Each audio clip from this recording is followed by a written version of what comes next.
आपको शर्माना पड़े, ऐसी स्थिति भी निर्मित हो सकती है। इसलिए ध्यान रखना। यहां कथा में और आगे वर्णन मिलता है। देखो चरित्र कैसा है। ध्रुव जी महाराज जब अपने पिताजी से कहते हैं मैं भी आपकी गोद में चढ़ना चाहता हूं, तब सुनीति कहती है बेटा अगर पिता की गोद चाहते हो ना, जगत पिता की आराधना करो, इस शरीर को छोड़ो और दूसरा शरीर मेरी कोख से धारण करो, तो तुम अपने इन पिता की गोद में चढ़ने के अधिकारी हो। होठ फड़फड़ाने लग गए, नेत्र लाल हो गए। अपनी सगी माँ से जाकर कहा माँ मुझे विमाता ने इतने तीखे वाणी के बाण मारे हैं कि मेरा तो हृदय बड़ा छलनी हो गया है। तब सुनीति कहती है बेटा ये पिता की गोद तो उजड़ जाएगी, पर परम पिता की गोद उजड़ने वाली नहीं है। मैं भी अनुमोदन कर रही हूँ, अधोक्षज परमात्मा को प्रसन्न करो। ध्रुव जी महाराज अपनी माँ को प्रणाम करते हैं और जैसे ही बाहर निकले नारद जी इनको रोक कर कहते बेटा कहाँ जा रहे हो? ध्रुव ने कहा तप करने के लिए। नारद जी महाराज कहते हैं तप करना अभी बच्चों का काम थोड़ी है। जो वृद्ध हो जाए, जिनको आंखों से दिखाई न दे, जिनकी पेंशन हो जाए, वो तप करते हैं। अभी से तुम तप करने के लिए निकल पड़े हो। तब ध्रुव जी कहते हैं मैं तो तप करने के लिए निकल पड़ा हूं, जब तक अधोक्षज परमात्मा को प्रसन्न नहीं कर लेता वापस लौटकर मैं राज्य में नहीं आऊंगा। मैं दृढ़ संकल्पित हूं। बेटा खाने को कुछ नहीं मिलेगा फिर भी मैं तप करने को जाऊंगा। हिंसक पशु होंगे फिर भी तप करने जाऊंगा। जहरीले जीव होंगे फिर भी मैं तप करने जाऊंगा। तब नारद जी उनको भक्ति मार्ग के ऊपर सफल हो जाएंगे ऐसा समझकर मंत्र प्रदान करते हैं, ओम नमो भगवते वासुदेवाय। ध्रुव जी महाराज इस मंत्र को लेकर मधुवन में जाकर जाप करते हैं। आज ध्रुव जी को गुरु मिल गए तो गोविंद अब दूर नहीं है। क्योंकि गुरु मिल गए ना, इसलिए गोविंद दूर नहीं है। और जब तक गुरु नहीं हो तब तक गोविंद मिल ही नहीं पाएंगे। इसका उदाहरण मीरा के चरित्र में भी मिलता है। मीरा माता इसी राजस्थान में हुए ना। एक दिन द्वारिकाधीश कहते हैं मीरा तुमने मुझे तो पा लिया है पर मेरे धाम में तुम नहीं आ सकती क्योंकि तुम्हारे कोई गुरु नहीं है। तब मीरा माता कहते हैं वसुदेव सुतम देव कंस चाणूर मर्दनम देवकी परमानंदम कृष्णम वंदे जगत गुरु। जब जगत के गुरु आपके तो मेरे गुरु जी भी तो आप हो। नहीं, मैं भी मृत्युलोक में गया तो किसी के चरण में बैठा हूं। मैं राम बनकर गया तो वशिष्ठ मेरे गुरु रहे, कृष्ण बनकर गया तो सांदीपनि मेरे गुरु रहे। आपको भी किसी के चरण में तो बैठना पड़ेगा। मैं किसके चरण में बैठूं? तब मीरा माता रैदास समाज के श्री रविदास जी महाराज के चरण में बैठते हैं और मीरा माता की बात बन जाती है। जात पात पूछे नहीं कोई, हरि को भजे सो हरि का होई। मीरा माता रैदास जी के चरण में बैठते हैं और बड़ी उच्च कोटि के भक्त संत रैदास थे।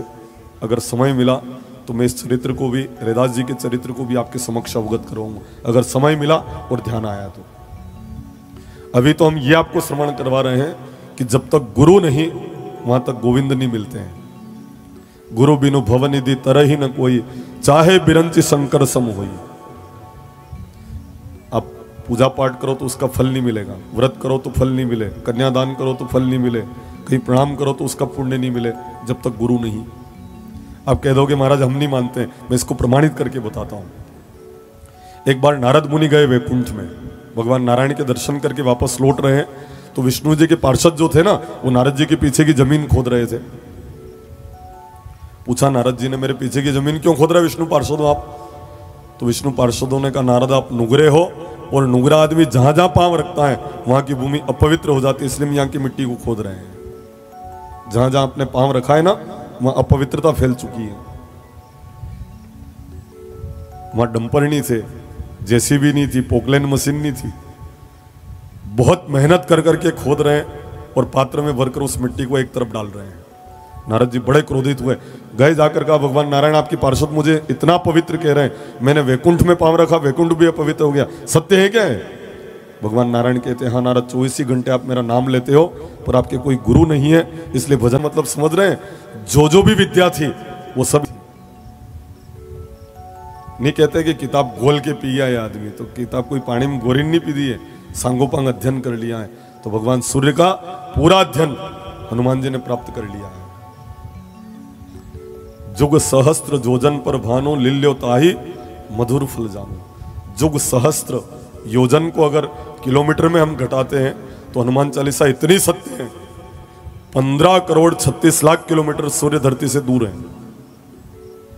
गुरु चरण में बैठा हूं। नारद जी आपको मृत्युलोक में किसी को गुरु बनाना पड़ेगा। नारद जी ने कहा भगवान मैं किसको गुरु बनाऊं, सज्जनों के पांव। नारद जी ने कहा भगवान मैं किसको गुरु बनाऊं, सज्जनों के पांव में पद्म नहीं होता, दुर्जनों के माथे पर सिंह नहीं होता। प्रातःकाल जो तुम्हें मिले उसको गुरु बना लो, जाओ। नारद जी आए मृत्युलोक में। सुबह सुबह कौन मिला उनको?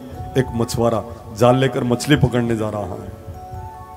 ध्यान आया कि प्रातःकाल जो मिले, तो प्रातःकाल तो मछुआरा मिला, उसी के चरण में प्रणाम कर लिया और कहा से आज से आप मेरे गुरुदेव हैं। मन ने मान लिया ना, किंतु शब्द का प्रयोग किया ना, इसलिए आपको 84 लाख योनियों में जाना पड़े और रौरव नाम के नरक की प्राप्ति, इसलिए आपको 84 लाख योनियों में जाना पड़े और रौरव नाम के नरक की प्राप्ति होगी। बचने का उपाय, 24 ही घंटा आपका नाम लेता हूं। मछुआरा मिल गया, नारद जी ने प्रणाम किया और कहा भगवान कह रहे 84 लाख योनियों में जाना है, बचने का उपाय। 84 लाख योनियां क्या क्या होती है मेरे को नहीं पता। आप तो भगवान के पास से जिस कागज में 84 लाख योनियां लिखी हो उसकी फोटोकॉपी करा के लाओ, गुरु को मालूम तो पड़े चला किस किस योनि में जाएगा। तो नारद जी गए भगवान के पास से जिस कागज में 84 लाख योनियां लिखी थी उसकी फोटोकॉपी करा के लाए। लाकर मछुआरे को सौंप कर कहा ये वही कागज है जिसमें 84 लाख योनियां लिखी है। भगवान ने ये कहा ना 84 पार करना है, इस कागज को बिछाओ, इस पार से उस पार तक लौट लो, आपकी 84 लाख योनियां पार हो गई है।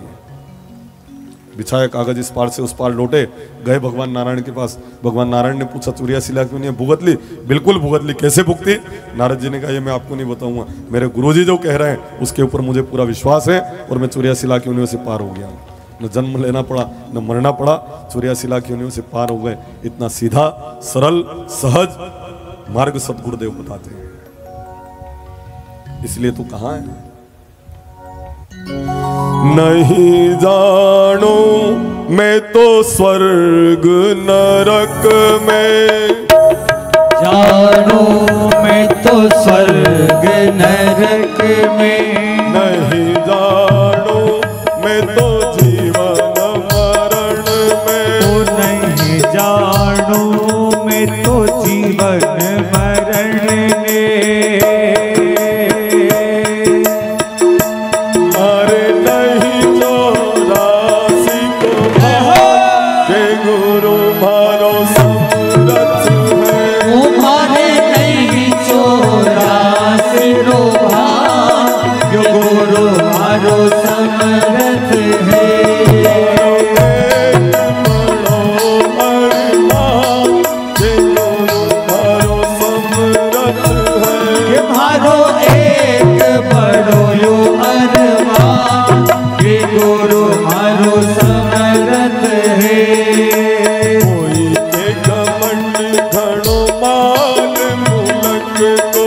कोई के घमंड घणो धन दौलत को, कोई के घमंड घणो धन दौलत, कोई के घमंड घणो धन दौलत को।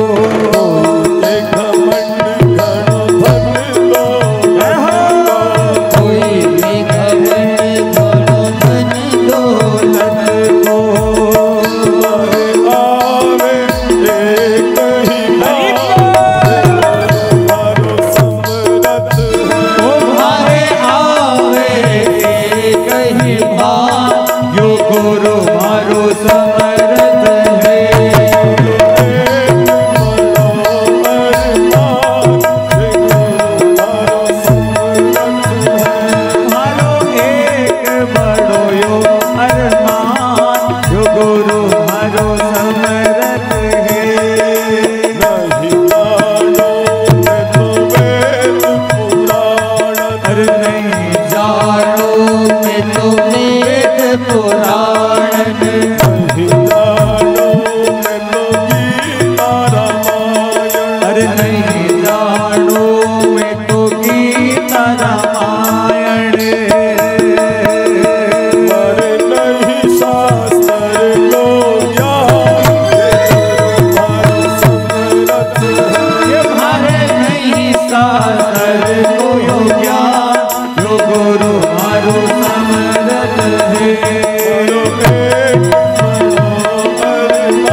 बोले श्री सदगुरु महाराज की जय। सदगुरु देव की जय।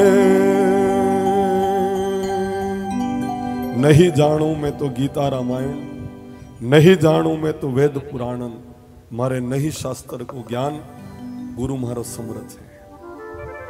और जब समर्थ गुरु मिल जाए, काबिल मुर्शिद मिलते हैं तो बात खुदा से होती है। संसार में सब चीज पूछने वाले मिलेंगे, आपका व्यवहार कितना, आपका टर्नओवर कितना, आपका व्यापार कितना, पर यूं कोई नहीं पूछता आपका राधा रानी से प्रेम कितना है, आपका सांवरिया सेठ से प्रेम कितना है, आपका बालाजी महाराज से प्रेम कितना है। एक ऐसा रिश्ता हो जैसे सिंदूर लगाकर पत्थर को हम भगवान मान लेते हैं, पर वो बात नहीं करते, बोलते नहीं, पर किसी गुरु के अंदर ईश्वर की स्थापना करके हम उसको गुरु मान लेते हैं। गुरुर ब्रह्मा गुरुर विष्णु गुरुर देवो महेश्वर गुरु साक्षात परम ब्रह्म तस्मै श्री गुरुवे नमः।